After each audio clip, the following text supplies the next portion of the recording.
Hey everyone, Ben here, and this week the Super Formula Lights at Okayama is the iRacing Weekly Challenge. So I've hopped in and qualified P4. Strap yourselves in for one of the best battles for a win that I have ever had. Let's go.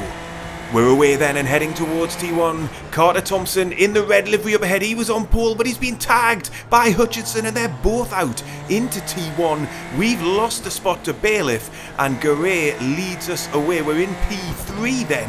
After that first corner incident, we managed to survive it. We lost one position, but we now have a good chance of getting a really good result out of this race because two of the quicker drivers at the front of this field are now out of contention. The question is, can I get my way back up towards the top of the field, because we've lost a little bit of time now to the top two drivers that had to take avoiding action into T1, and we can see it again here. Hutchinson just getting in too deep, ends up tagging Thompson. He goes around and there are more incidents to come. Two drivers in the barrier there, and we're now going to hop on board with Colin Foley, who can help explain why there were more cars strewn across the track. He gets tagged just coming through the field. He collects another driver in a huge shunt. All together very messy in the midfield, but we've rejoined the live action now on lap 2 in the middle of the lap, and I am slowly starting to make my way up to the next two drivers. I've got pressure from behind from Martinez,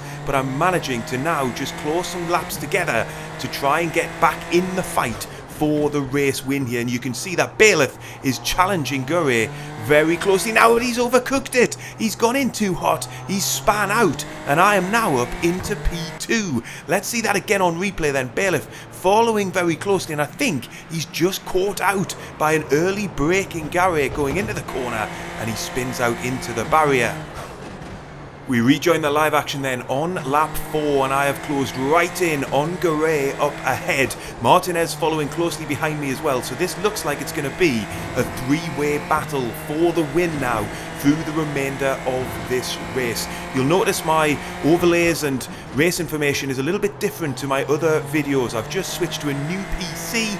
I'm working them out still, so forgive me if there's a bit less information on screen, but all you need to know is what's going on ahead of us now as we're peeling to the outside to try and pass Garay and get into the lead of this race. Can I do it under braking then? We're going to be around the outside into the hairpin. He gives me plenty of space there. That's going to give me the inside line, but a compromised speed through the next section of corners. He's still on my outside as we put the TV camera up so you can see it from Garay's perspective as well. I'm ahead, but I'm going to come under challenge into the next left-hander. I got the call from my spotter that he was alongside, so I gave him space on the inside of the corner. I've still got the high ground for the next right-hander, and I'm going to emerge from this battle in the lead of the race. That was phenomenal racing between the two of us. We were together for at least half a lap there, going side by side, but I was able eventually to make the move stick, and we can see it again on replay here then. Around the outside of the hairpin, we emerge side by side. I've got the inside line for the next corner, but he's going to have the faster line around the outside. Again, I'm able to protect the apex in the next corner, but look at the exit that Garay gets, and look at Martinez in the background. He's just keeping a watching brief, looking to pick up any pieces if we were to come together. As we just now snake our way through the next section of track, I hold the position and I'm up into the lead. On to lap 7 then, and I'm still in the lead of this race. This is looking very good at this stage of the session. It looks like I might have the pace to hold on here. I do have Garay and Martinez following very closely behind, and again we're going to put the perspective of Garay up on screen because he's about to have a challenge back at me.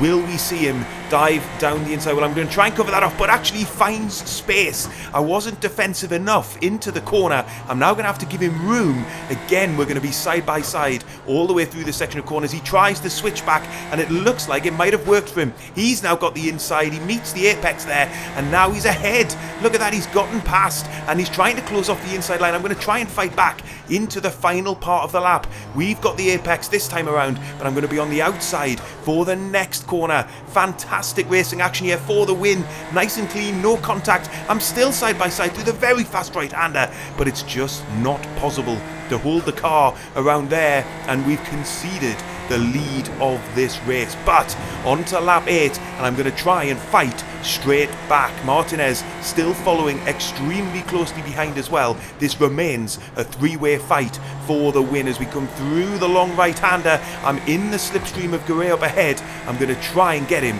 down into the hairpin then. Will he go defensive, or am I able to get through? Let's find out as we're closing in the slipstream. He does go defensive. I'm going to try that line around the outside once again and try and carry momentum into the next section here.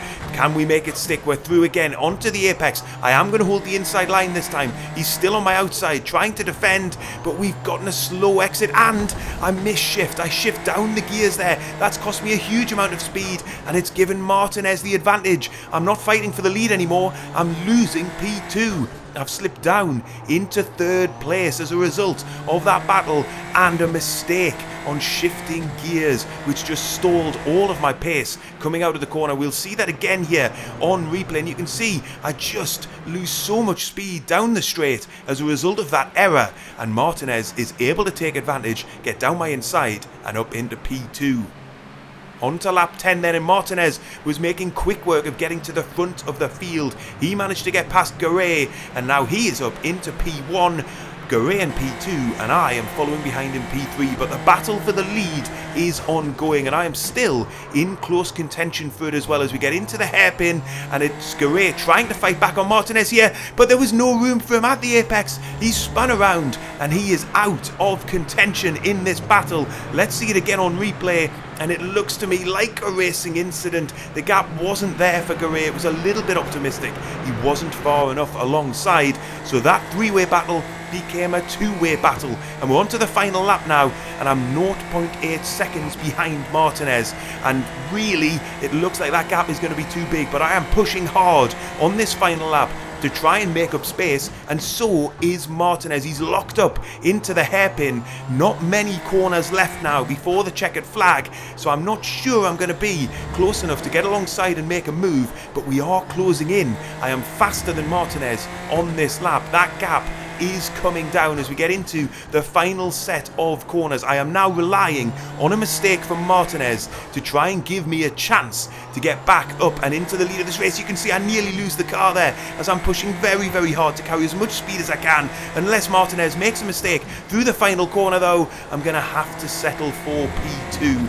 But what a race that was. A big chance of a win that ultimately I let slip through my grasp. I think with a little bit better racecraft and defensive driving, I could have held off Garay and Martinez. As it stands, I'm going to have to be satisfied with P2. And there's the full classified results from the race. This was a super enjoyable combination of car and track. It's my first time trying the iRacing Weekly Challenge. I definitely recommend you give it a go as well. But if you want to see more Super Formula Lights in action, well, check out the link on screen now. It's an absolute belter.